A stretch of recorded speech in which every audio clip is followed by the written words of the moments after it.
Okay guys, hari ni aku nak tunjukkan kat korang brand yang pada aku harga berpatutan tapi still mengekalkan kualiti yang boleh kita gunalah. So ini dia brand kilat ini tak silap aku DO01010 kot, tak silap aku dia punya nama model dia. So dia memang kalau kita pegang pun solid. Yang aku beli dapat 2 bateri. Masa ni masih ada promotion lah. Bukan promotion apa ke, kupon lah, aku tak ingat lah.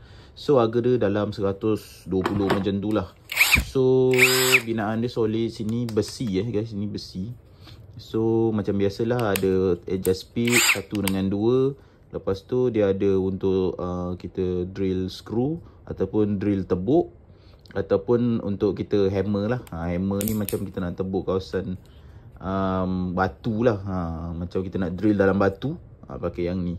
Yang ni drill, yang ni untuk tebuk lah. Tebuk macam tebuk lubang biasa lah, kayu ke apa ke. Yang ni untuk skru-skru apa-apa lah.